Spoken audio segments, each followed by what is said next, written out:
Agradezco al maestro Víctor Hugo Villalba Jiménez, director general de la Escuela de Periodismo Carlos Septién García, y a mi maestro de redacción y géneros periodísticos, Manuel Pérez Miranda, presidente de la Asociación Cultural de esta institución que es y ha sido semillero de periodistas profesionales, la oportunidad que me ofrecen de informar y reflexionar acerca de la relación que existió en 1968 entre este centro de estudios y el Consejo Nacional de Huelga, las causas que dieron cuerpo a un movimiento social de gran trascendencia en la vida política de México, así como algunos efectos que pueden atribuírsele a este movimiento a 50 años de distancia.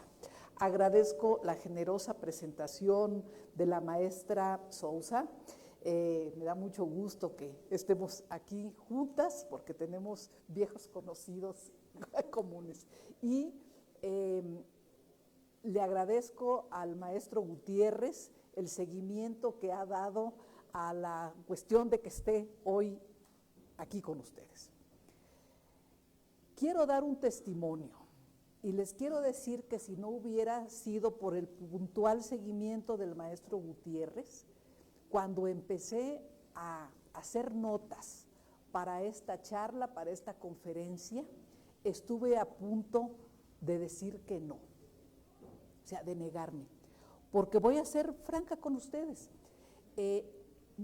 Salvo una mención circunstancial que hice hace unos 6 años en un programa de televisión que se llamó Evocaciones Requeridas, donde hablo de mi participación en el movimiento del 68, no me he dedicado a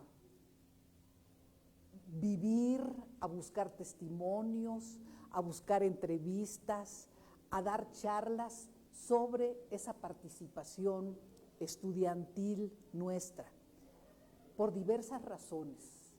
Primero, por la persecución que se desató contra los estudiantes después del 2 de octubre del 68. O sea, durante el movimiento, durante las movilizaciones y después. Y luego, por el dolor que me causó acordarme de todo lo que pasó, que lo acabo de vivir 50 años después cuando me puse a hacer notas, creo que traté de evitar un dolor existencial de esta naturaleza. Entonces, les quiero decir que de acuerdo con estudios científicos sobre el funcionamiento cerebral, la memoria suele no solo recordar, sino también imaginar, ocultar y modificar hechos. Con esta advertencia, busqué una cronología de acontecimientos para poder hilar mis recuerdos con una referencia objetiva, a fin de no confiar todo a la memoria. La mejor cronología que encontré en internet es la que elaboró Antonio Gómez Nashiki y que publicó la revista Nexos en el 2015. Yo asumo la responsabilidad de todos los comentarios que hagan, pero me ayudó mucho esta cronología porque he querido titular esta conferencia Movimientos del 68, Hechos, Causas y Efectos. Hechos. El movimiento estudiantil se inició en condiciones circunstanciales, como casi siempre empiezan los acontecimientos transformadores. El 22 de julio de 1968, dos grupos de pandilleros apodados Las Arañas y Los Ciudadelos, que operaban en las vocacionales 2 y 5 del Instituto Politécnico Nacional, atacaron por viejas rencillas a los alumnos de la preparatoria Isaac Ochoa Terena, incorporada a la UNAM. Ante la no respuesta de los alumnos de Las Bocas, dejaron el conflicto para otros días y regresan a sus planteles. Los granaderos, solo por costumbre represiva, muy usual en ese momento, o por orden superior orquestada con fines políticos rumbo a la sucesión presidencial, invadieron la vocacional 5. Los genízaros golpearon, arrastraron y detuvieron a varios alumnos y generaron la agitación en el mundo estudiantil. El miércoles 24, el Comité de la Facultad de Ciencias Políticas de la UNAM declaró huelga indefinida. El Instituto Politécnico Nacional tenía como fuerzas estudiantiles organizadas a dos federaciones, la FENET, de filiación oficialista, y la Confederación Nacional de Estudiantes Democráticos, cercana al Partido Comunista Mexicano. Ubicado entonces, ustedes a lo mejor no lo recuerdan, en la completa ilegalidad política. Ser comunista era un delito. El viernes 26 se realizaron dos manifestaciones con permiso del gobierno del Distrito Federal, una para protestar por la represión policíaca en la Vocacional 5 y otra para conmemorar el aniversario del asalto al cuartel Moncada en Cuba. Pese a la existencia de autorización oficial para manifestarse, la policía cargó en contra tanto de la marcha de los dirigentes oficialistas como la de los simpatizantes del PCM. Los granaderos atacaron incluso dentro de su plantel a los estudiantes de la Preparatoria 2. Ese mismo día, la tristemente célebre Policía Federal de Seguridad y el llamado Servicio Secreto ocuparon las oficinas del, como ya dije, ilegal Partido Comunista Mexicano y los talleres donde imprimía su publicación oficial. Varios dirigentes comunistas fueron aprehendidos, entre ellos algunos extranjeros. El 27 de julio, estudiantes de las preparatorias de la UNAM cierran sus planteles como protesta por la represión y el encarcelamiento de sus compañeros, y la Escuela Superior de Economía del IPN se declaró en paro y convocó a los politécnicos a una huelga general. El lunes 29 es disuelta una reunión de estudiantes que se proponían marchar al Zócalo. Se iniciaron violentos choques entre granaderos y estudiantes. En la madrugada del 30 intervino el ejército y destruyó con un disparo de bazuca o de mortero la escuela de la emblemática Escuela Nacional Preparatoria, número 1. Se dice que tras la puerta había 3 estudiantes de quienes no se vuelve a tener noticia. También toma el ejército las preparatorias 2, 3 y 5 de la UNAM y la Vocacional 5 del Politécnico. Por primera y única ocasión, tras la demostración de fuerza gubernamental, el regente Corona del Rosal recibe el martes 30 en la mañana para dialogar a los dirigentes de la oficialista FENET del Politécnico. Desconocida desde el sábado 27 en una asamblea politécnica, la FENET y sus dirigentes fueron acusados de traición y corrupción por las bases estudiantiles. Ese mediodía, el rector de la UNAM, ingeniero Javier Barros Sierra, izó la bandera nacional a media asta por la violación a la autonomía universitaria. El jueves 1 de agosto, el rector Barros Sierra encabezó una gran marcha de duelo por los estudiantes caídos en la cárcel y por el atropello a la autonomía universitaria, por la que lucharon en 1929 José Vasconcelos y los jóvenes universitarios de ese tiempo. A esa marcha asistimos alrededor de 20 estudiantes de la escuela Carlos Septién García. La marcha del jueves divide a los universitarios que censuran en asambleas incluso a sus autoridades. Los más radicales la consideraron una farsa oficialista en reuniones realizadas el viernes 2. En el Politécnico se constituye ese viernes 2 de agosto por la tarde, que se hizo noche, el Consejo Nacional de Huelga. A esa reunión realizada en uno de los auditorios escolares ubicados en el antiguo casco de Santo Tomás, acudimos a instancias de Luis Albarrán, Óscar Hinojosa y yo, los 3, que formábamos parte de la mesa directiva de la Sociedad de Alumnos. Luis Albarrán fue uno de los alumnos más inteligentes y radicales de nuestra escuela. Él tuvo el enlace original con dirigentes estudiantiles del Politécnico. De nuestro grupo fue, a mi juicio, el más coherente con sus ideas y su militancia radical. Murió en las filas del Frente de Liberación Farabundo Martí en El Salvador, en la guerra civil de los años 80. Llegó allá después de trabajar durante poco tiempo en el periódico El Día y en otros medios. Dejé de verlo cuando salió del periódico en los años 70 y me enteré de su muerte por medio de un cable informativo. Como pueden ustedes advertir con lo narrado hasta aquí, los simpatizantes con el movimiento estudiantil del 68, de la Escuela de Periodismo Carlos Septién García, nos incorporamos en una fase temprana, pronto. Y agrego algo que se olvida. Los estudiantes del Politécnico tuvieron un papel vertebral en el movimiento del 68. Es obligado decirlo porque al paso de los 50 años que estamos recordando, el peso de los politécnicos en el curso del movimiento se ha diluido y la presencia de los universitarios se volvió hegemónica.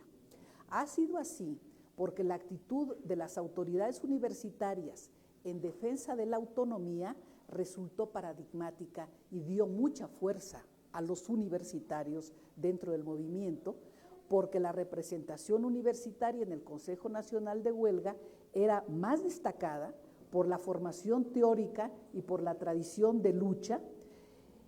Los mejores discursos en las reuniones del Consejo Nacional de Huelga era de los universitarios, lo voy a decir con toda franqueza, eran los que hablaban más, tenían más formación teórica y demás. Y también porque la presencia universitaria adquirió fuerza mediática mediante declaraciones, escritos y libros posteriores al 2 de octubre. A todas luces han sido más conocidos y reconocidos Roberto Escudero, Luis González de Alba, Marcelino Perelló, Pablo Gómez, Salvador Martínez de la Roca, el Pino, Gilberto Guevara Niebla, Eduardo Valle Espinosa, el Búho, que Félix Hernández, al que por cierto ayer vi reaparecer hablando en el Zócalo, de la Escuela de Ingeniería en Comunicaciones Electrónicas del Politécnico, o que Raúl Álvarez Garín de la Escuela Superior de Física y Matemáticas también del Poli. Sócrates Campos Lemus, de la Escuela de Economía del IPN, fue muy conocido, para mal, por razón que voy a explicar párrafos adelante. Los politécnicos tenían, eso sí, gran voluntad de organización y de lucha.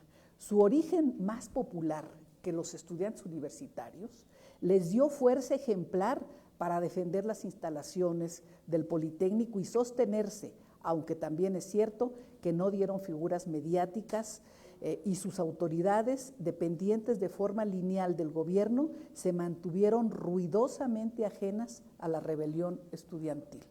El ingeniero Guillermo Macié, director general del Politécnico de aquella época, nunca quiso aparecer cercano al movimiento ni a los estudiantes del Politécnico. Sin embargo, un gran número de las reuniones del CNH se realizaron en el Politécnico. Recuerdo que solíamos trasladarnos nosotros de la Septién García, que estaba entonces en las calles de Durango, en la colonia Roma, y nos íbamos hasta el casco de Santo Tomás en los camiones que cubrían la ruta Sonora-Azcapotzalco, porque Sonora nos quedaba cerca, la calle de Sonora.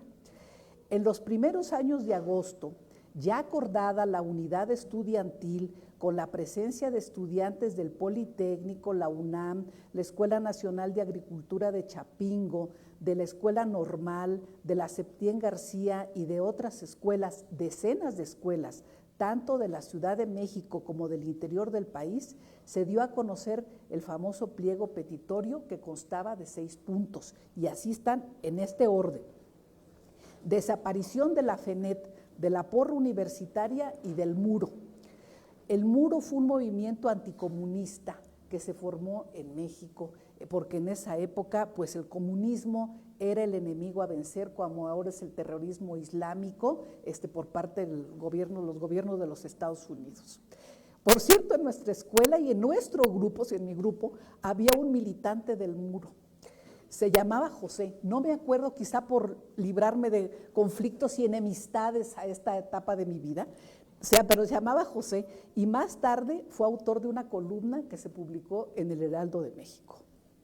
El segundo punto del pliego petitorio era expulsión de los estudiantes miembros de las agrupaciones citadas y del PRI. 3. Indemnización por parte del gobierno a los estudiantes heridos y a los familiares de los que resultaron muertos. 4. Liberación de los estudiantes detenidos. 5, desaparición eso ya lo agrego yo, del odiado cuerpo de granaderos. Y 6, derogación del artículo 145 del Código Penal que establecía el delito de disolución social. De todos esos puntos, en las marchas y manifestaciones que empezaron a crecer en la Ciudad de México, así como en la tarea de difusión realizada por las brigadas de boteo y volanteo, pomposamente conocidas ahora como brigadas políticas, las demandas más mencionadas y mejor recibidas por los ciudadanos que recibían las hojas impresas en papel revolución y nos daban algunas monedas y hasta billetes. Yo formé parte de las brigadas de volanteo y de boteo. Era las dos más sentidas que decían, sí muchachos, por ahí éntrenle. Era la desaparición del cuerpo de granaderos, el cese de los jefes de la policía capitalina, que se llamaban Luis Cueto, uno que se apellidaba Mendiolea Cerecero, y la derogación del delito de disolución social. Un delito mediante el cual el gobierno podía meter a la cárcel a cualquier ciudadano que opinara algo diferente a la verdad oficial. Imagínense nada más. Por eso el movimiento fue estudiantil, pero tuvo un enorme respaldo social. Sí, estábamos actuando en una sociedad harta de la represión, de la persecución. Hombre, de que le impidieran a la gente hablar de política. Uno salía de sus casas y sus familiares le decían, si te subes en una pecera, porque así se llamaban las taxis de transporte público, no, y te preguntan de política, no hables de política, porque pueden ser agentes de gobernación que te están preguntando y en la siguiente parada que te bajes te van a agarrar y te van a llevar a la cárcel. No hables. O sea, vivía uno en el miedo y en el terror de hablar, aunque sea de manera casual, de política, cualquier comentario. La dirección de nuestra escuela de periodismo fue cautamente, por decirlo con cuidado, solidaria con sus activistas. Algunos profesores simpatizaban y nos lo decían con sus comentarios, con nuestras ideas, pero no nos alentaron de forma explícita a andar en la calle boteando, ni haciendo manifestaciones, ni repartiendo volantes, ni nada. Lo que sí hizo la dirección general, encabezada por mi querido inolvidable maestro Alejandro Avilés, fue ver para otro lado cuando nosotros requeríamos no solo escribir, sino imprimir volantes, y entonces usábamos los mimeógrafos de la escuela. Y los usábamos mucho. Nunca les faltó tinta, fíjense ustedes, pero nosotros llevábamos las hojas de papel. Estaban, lo recuerdo, en el fondo del edificio, y el cuidador, que era un señor mayor, sinaloense como el maestro Alejandro Avilés, no oía nada que nosotros estuviéramos haciendo con los mimeógrafos, ¿no? Cuando salíamos, le decíamos buenas noches en voz alta y nos respondía, cuídense. Yo tenía la esperanza de ver aquí al maestro Pérez Miranda para que me ayudara a acordarme cómo se llamaba este señor que cuidaba la escuela y que, bueno, pues estaba al tanto de todas nuestras andanzas. El 13 de agosto se realiza la primera marcha multitudinaria que culminó en el Zócalo. Cuando la avanzada estaba entrando a la plancha de nuestra Plaza Mayor, la retaguardia no podía salir todavía de las inmediaciones del Auditorio Nacional. Aunque se nos convocó inicialmente, o sea, ahí el Consejo Nacional de Huelga convocó inicialmente a reunirnos y arrancar del Museo Nacional de Antropología. La prensa, en su inmensa mayoría, difundió, junto con radio y televisión, que los manifestantes habían desfilado profiriendo injurias contra el gobierno. Bien visto, eran estribillos inocentes. Los voy a recordar, porque me estuve acordando de ellos. Aparte de exigir la destitución de los jefes policíacos y la desaparición de los granaderos, solíamos gritar, jo, jo, Ho Chi Minh, Díaz Ordaz, chin, chin, chin. Presos políticos, libertad. Corona del Rosal, embotellado, porque en esa época había un anuncio que decía corona de barril embotellada. Y entonces, pues, le dimos el cambio, era Corona del Rosal, que era el jefe de gobierno, embotellado, que lo queríamos ver, pues. Vietnam, seguro, a los yanquis dales duro. Y contagiados por el humor radical de los estudiantes de la Escuela de Antropología e Historia, que solían marchar atrás de nosotros, a los de la Septiem nos encantó para sumarnos un atrevidísimo estribillo para la época. Sexo, poligamia y orgía, arriba antropología y abajo la burguesía. Sí, bueno, era muy atrevido para esa época, pero eran los de antropología los que inventaron todo. Y nosotros, pues, los ayudábamos. Sin fuerzas policíacas dispuestas para generar disturbios, la manifestación terminó en completo orden. El conflicto empezó a desatarse, como acabo de mencionarlo, con una estrategia del gobierno que ideó una embestida de los medios de comunicación dóciles ante el oficialismo y la respuesta generalizada por parte de los estudiantes. Prensa vendida, gritábamos, coreada aquí cerca, en la llamada esquina de la información. Más coraje les daba a los dueños de los medios de comunicación. Al movimiento se sumaron los paros indefinidos de solidaridad con el movimiento de las universidades Iberoamericana y del Valle de México, el Colegio de México y la Septiem García. No declaramos la huelga oficial. Solo dejamos de ir a la escuela porque así nos la pidió el director. Nos dijo, muchachos, no digan que estamos, no pongan banderas rojinegras. ¿No quieren venir? No vengan, ¿no? Y creo que la comprensión de los maestros y directivos respondía a una solidaridad genuina, pero también a la prudencia obligada de mantener las puertas cerradas de la escuela a un asalto violento por parte de las fuerzas policíacas que habían demostrado que eran no del orden, sino del desorden. De nuestros largos recorridos de boteo y volanteo obtuvimos recursos y consejos de la gente. Muchachos, hay patrullas por esta zona. Mi zona era la Roma Norte y Sur, la Condesa y la Colonia Juárez. Por ahí nos movíamos. Y entonces decía, hay patrullas. Si ven que vienen patrullas o vienen policías, métanse en los quicios de las puertas, métanse adentro si está abierto para que no se los lleven. Ya es noche, ya váyanse. O sea, la gente nos aconsejaba cómo cuidarnos en aquellas circunstancias. Bueno, obtuvimos recursos y por acuerdo del Consejo Nacional de Huelga, esos recursos debían emplearse básicamente en comprar espacios en los medios de comunicación que aceptaran publicarnos algo. El periódico que aceptó publicar desplegados del movimiento estudiantil fue el mío. El modus operandi era llegar a Insurgentes Centro 123 y vaciar los botes con dinero en un moscador ubicado en la entrada del edificio. El conserje llamaba a alguna persona responsable de la redacción.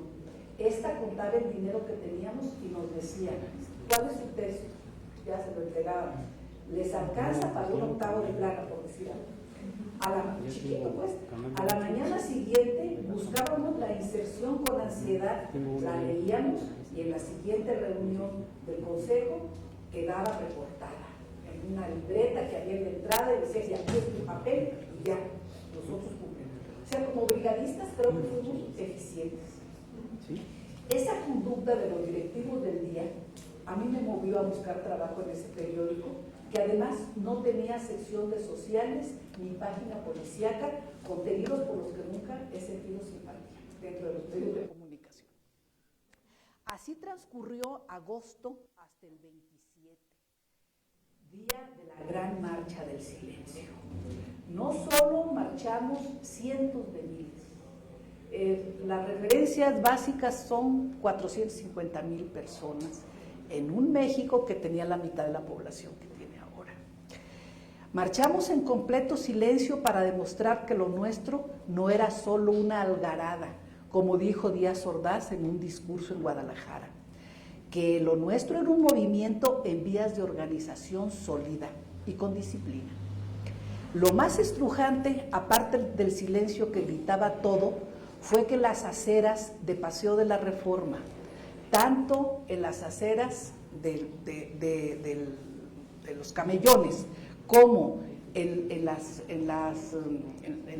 aceras laterales, fue que en silencio, pero presentes, estaban también cientos de miles de ciudadanos que demostraron su apoyo.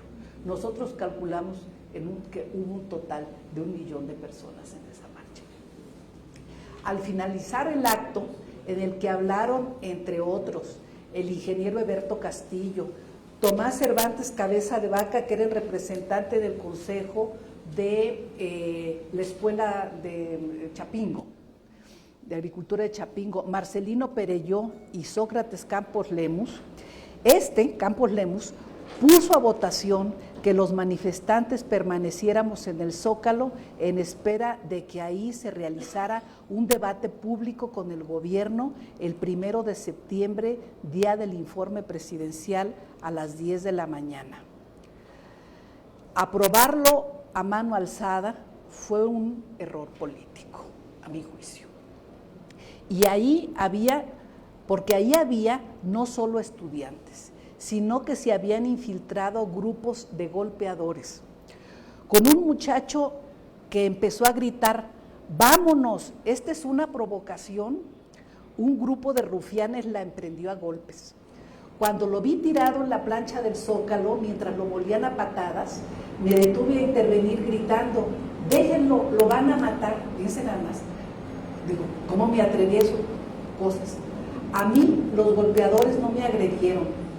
Y el muchacho aprovechó la distracción para correr, pero perdí al grupo de la Septién, con la que me proponía regresar a mi casa, y caminé sola en esa noche profunda, desde ahí hasta la calle de Oaxaca, en la colonia Roma, que era donde viví. Visto con la perspectiva del tiempo, creo que ese día marcó el punto de quiebre del movimiento y el curso de los hechos protagonizados por el gobierno que llevaron a la tragedia del 2 de octubre. La convocatoria a un plantón fue un error, pero también fue un pretexto muy bien aprovechado por el gobierno. Estoy convencida que el gobierno de composición claramente autoritaria asumió que estaba frente a un movimiento social con capacidad de organizarse con rapidez y actuar en forma disciplinada. El silencio habló más que 1000 discursos. La estrategia básica contra el movimiento adquirió una médula mediática. Los medios de comunicación amanecieron el miércoles 28 sosteniendo algunos que, aparte de la convocatoria a una asamblea permanente en el Zócalo, los estudiantes habían izado una bandera de huelga en el asta reservada a la bandera nacional y que asaltaron el campanario de la Catedral Metropolitana. Falso, porque hasta donde yo vi y oí no ocurrió ninguna de las dos cosas. Además, unos días después, las autoridades eclesiásticas desmintieron el asalto a la catedral. A las 10 de la mañana fuimos avisados los burócratas de la Secretaría de Educación Pública de C28, donde la testigo trabajaba como oficial administrativo. Yo digo que Z, pero no es cierto, era como F, ¿no? Que teníamos que salir del edificio para asistir, junto con todos los trabajadores al servicio del Estado de las dependencias cercanas al Zócalo, a un acto de desagravio a la bandera. La convocatoria obligada causó furor entre los trabajadores, que sabíamos la falsedad que se estaba manejando.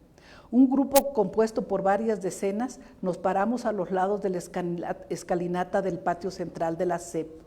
Por los escalones descendieron los funcionarios mayores, el gran novelista y secretario Agustín Yáñez, el subsecretario escritor Mauricio Magdaleno, mi director general de Asuntos Internacionales, porque yo trabajaba en esa dirección, que era el doctor Emanuel Palacios, y todos los demás. De los jefes, solo Benjamín Trujillo, director general de Educación Superior, se quedó con nosotros. Por supuesto gritamos: no vamos, vendidos, acarreados y ese tipo de desahogos. No fuimos al desagravio. Me quedé después de mi hora de salida del trabajo y esperé a que el director general regresara a sus oficinas por la tarde. Le dije a Rosita, su secretaria, que quería hablar con él. ¿Para qué lo quieres?, me dijo. Vengo a entregar mi renuncia y a pedirle una disculpa por las ofensas. Digo, porque pues sí, se irrita uno mucho en ciertas circunstancias y sí me pareció una falta de respeto. Lo digo con toda franqueza a quienes me habían dado trabajo en esa temporada. El director me recibió al cabo de un rato y me dijo, mira, no te acepto la renuncia, dámela para romperla. Ya hablé con el secretario y me comentó que nosotros también fuimos jóvenes y que dentro del gobierno hay gente haciendo malas cosas. Preséntate a trabajar mañana y dile al resto de tus compañeros que ya nos estén llevando tantas hojas de papel. También nosotros nos damos cuenta. Volví a trabajar y ahí me mantuve hasta que ingresé al periódico El Día. El 1 de septiembre, el presidente Díaz Ordaz dio su cuarto informe de gobierno y advirtió que tomaría medidas que no deseaba, pero que las adoptaría si era necesario. De ahí en adelante ya no se volvieron a realizar manifestaciones multitudinarias como las que acabo de mencionar. El Consejo Nacional de Huelga convocó y realizó el sábado 7 de septiembre un mitin con alrededor de 25,000 personas en Tlatelolco, y allí se acordó continuar la huelga y las movilizaciones. Pero los hechos de represión se empezaron a suceder con el apoyo del Poder Legislativo. El 18 de septiembre el ejército ocupó la ciudad universitaria y detuvo a cientos de personas, incluidos algunos funcionarios. El 23 de septiembre renunció el rector Barrosierra, pero el sindicato de profesores declaró que si la Junta de Gobierno acepta la renuncia, miles de maestros renunciarán en masa. Ese mismo día, el ejército inició por la tarde la toma del casco de Santo Tomás, del Politécnico. Albarrán Hinojosa y yo nos íbamos acercando cuando advertimos camiones militares, patrullas de policía y ambulancias, y les preguntamos a gritos a unas señoras que estaban asomadas en los balcones de un edificio de apartamentos. ¿Qué pasó? Los soldados tienen todo rodeado, respondieron. Métanse aquí o regrésense corriendo. Están deteniendo a todos. Pues nos regresaron. El martes 1 de octubre, con escuelas cerradas y Santo Tomás ocupado por las Fuerzas Armadas, se realizaron asambleas en la explanada de la rectoría de CEU, que ya había sido devuelta a las autoridades universitarias encabezadas por el rector Barrosierra, toda vez que a petición de la comunidad, retiró su renuncia. Y ahí se invitó al mitin del 2 de octubre en la plaza de las Tres Culturas. Nos pusimos de acuerdo para salir desde una cafetería llamada Dairy Queen, cercana a la escuela, que gracias al profesor Avilés y al conserje, seguía siendo nuestro punto de referencia y reunión. Estábamos acostumbrados a juntarnos en las tardes, pues en la escuela. Entonces, ¿dónde nos vemos? Pues en el Dairy Queen, porque la escuela estaba en este momento cerrada. El servicio de transporte público estaba ya a esas alturas en la Ciudad de México prácticamente suspendido. Un compañero llamado Paco, que por cierto nunca ejerció la profesión, ofreció darnos un aventón en su Renault destartalado. Esa fue nuestra suerte vital y nuestra desgracia momentánea, porque el carrito se descompuso a la altura de Ribera de San José. Empezamos a caminar hacia la plaza cuando vimos gente que corría despavorida hacia nosotros. Nos gritaron que había una matanza y que nos regresáramos. Vamos, y así lo hicimos. El terror, la ira de un gran segmento de la sociedad mexicana y el silencio reinó en el país.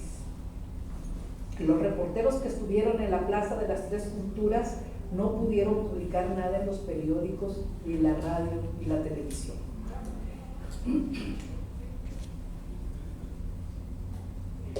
En esos primeros 10 días de silencio prácticamente total, solo una mujer, María Luisa La China Mendoza, publicó en el periódico El Día, en una columna que ella escribía y que se titulaba La O por lo redondo, el 4 de octubre, la crónica titulada La Noche Tlatelolca.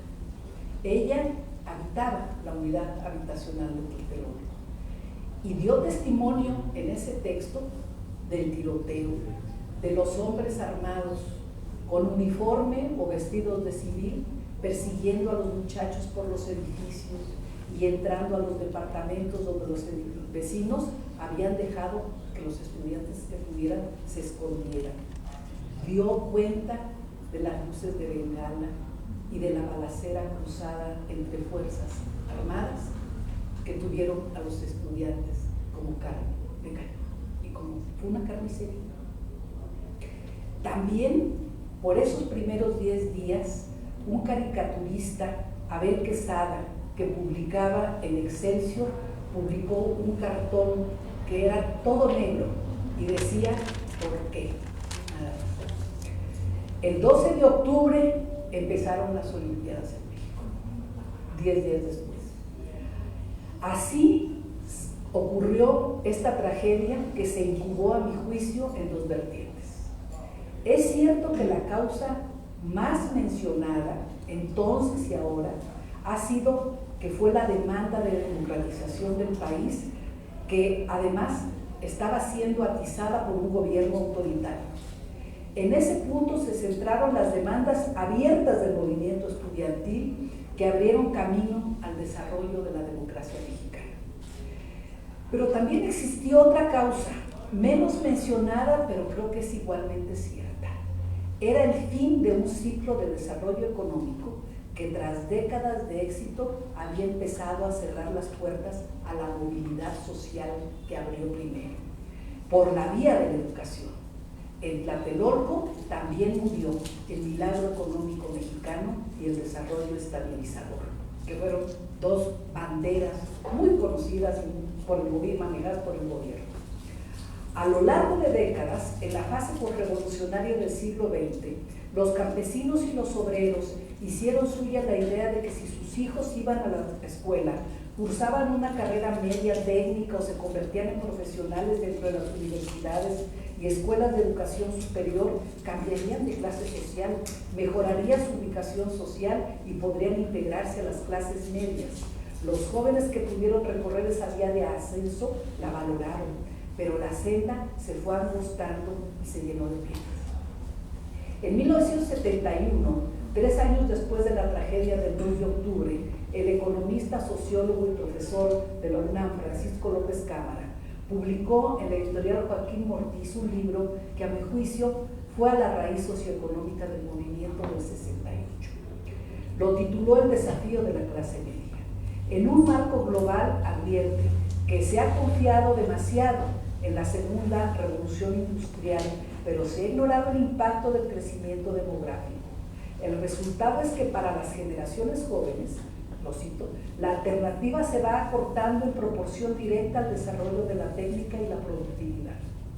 En este texto sostiene por primera vez en México que la clase media, producto del desarrollo, estabilización y de la concentración urbana, comillas, solo tiene 2 caminos para superar sus propias limitaciones estructurales: la instrucción y la política. El problema, agrega, es que, salvo contadas excepciones, la escuela ya no es una garantía de promoción social, porque se registra el fenómeno de la saturación profesional, y en la política las viejas generaciones han acaparado los cargos porque no hay aún verdaderos partidos políticos, y los jóvenes solo les quedan acciones semi-organizadas en grupos, cofradías o pandillas de todo género, dice el autor. El autor no podía decir en el ambiente autoritario de la época que esas cofradías o pandillas podían ser guerrillas urbanas y rurales como realmente fueron. El movimiento del 68 respondió en sus raíces a causas estructurales de orden político, sí, y también económico y social. Sus motores fueron la democratización política, la lucha por las libertades fundamentales, la de manifestación, reunión, asociación, expresión, que estaban completamente acotadas y en muchos casos cerradas. También fue un motor del movimiento, el crecimiento económico y las oportunidades educativas y laborales para las nuevas generaciones. ¿Cuáles fueron los efectos del movimiento del 68 y de sus demandas políticas y sociales? En el plazo inmediato, en el inicio de los años 70, se incrementó la intervención económica del Estado para abrir escuelas y oportunidades de empleos y se endeudó al país. Esta aplicación del keynesianismo a la mexicana concluyó con la nacionalización de la banca. Durante el sexenio de Luis Echeverría, la situación política se mantuvo inamovible en cuanto a autoritarismo. Es más, al crimen del 68 se agregó el del 10 de junio de 1971. Era tal el control político que había que su sucesor, José López Portillo, podría haber ganado la elección presidencial con un solo voto, el suyo, porque no tuvo un solo competidor como candidato a la presidencia de la República. El PAN no presentó candidato, que era el partido, vamos a decir, legal que podía haber sido oposición. Sí se liberaron algunos de los estudiantes y profesores encarcelados tanto antes como después del 2 de octubre. El reclamo de democratización del país se empezó a atender con la reforma política de 1977, que estableció la pluralidad partidista y la representación proporcional en los congresos y ayuntamientos del país, poniendo fin a la era del partido prácticamente único. Pero no fue, como se dijo, una generosidad y un acto gracioso. Como lo mencioné hace un momento, después del movimiento del 68 se desató el fenómeno de las guerrillas urbanas y rurales en muchos lugares del país. Y era a ese proceso de desestabilización que había, a la imagen internacional de México tan deteriorada, que se debió en buena parte la decisión de la reforma política. Los momentos estelares de la serie de reformas políticas que se han vivido desde el 77 hasta nuestros días han sido, hasta ahora, la llegada del PAN a la presidencia de la República en el 2000, que dio la alternancia en la presidencia de la República, y el triunfo del pasado 1 de julio del movimiento social encabezado por Andrés Manuel López Obrador. México vive hoy una de, perdonen ustedes, pero estas cosas son impredecibles.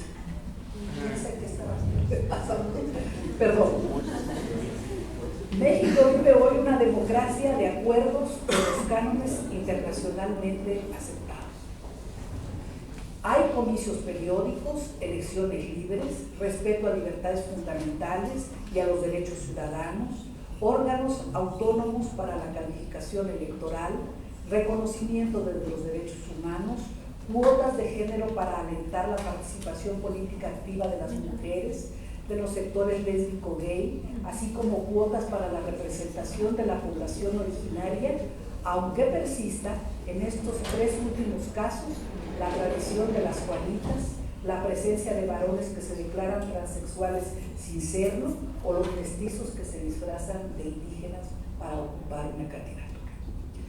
Vivimos una democracia como se quiso, sin adjetivos, pero también una democracia sin resultados. Sin resultados, ¿dónde? En materia de lucha contra la desigualdad social y la pobreza. No puedo dejar de decirles en estas líneas finales que al escuchar con atención las declaraciones de algunos jóvenes entrevistados durante las marchas conmemorativas del movimiento del 68 que se realizaron en septiembre, volví a escuchar los ecos de lo que muchos de nosotros pensamos y conversamos hace 50 años. El modelo económico global y neoliberal, enmarcado en la 4ª revolución industrial, ahora vamos en la 4ª, no tiene espacio suficiente para los jóvenes. Cursan carreras universitarias y cuando encuentran empleo, si lo encuentran, les ofrecen 5,000 pesos de sueldo mensual. Profesionistas, técnicos, egresados de las universidades. Esto es alrededor de $250 americanos por trabajar un mes. Estos creo que son efectos que se tienen que corregir, con los cuales no podemos estar de acuerdo. En memoria de los que cayeron hace 50 años, muchos de cuyos cuerpos fueron desaparecidos o incinerados y sus familias amenazadas y obligadas al silencio, tengo que decir, porque todavía tengo voz, que la acumulación salvaje de capital y el neoliberalismo deben ser frenados. El neoliberalismo alentó la globalización económica y surgió para combatir al populismo como expresión de reivindicaciones y derechos sociales. Sus portavoces y sus altavoces no solo descalifican al populismo, sino que han satanizado lo popular. Yo no estoy a favor del populismo, pero no puedo ser enemiga de lo popular, porque es donde están los intereses, las demandas, las necesidades del pueblo. Popular viene del pueblo. Sus promotores, como lo señalo en mi libro La trama del poder, han impuesto una agenda formal muy libertaria en lo político, pero injusta y simuladora ante los abismos de desigualdad. Creo hoy como entonces en el derecho de los mexicanos a la libertad, a la justicia social, a la justicia a secas y a vivir en paz y con niveles humanos de seguridad pública. Muchas gracias.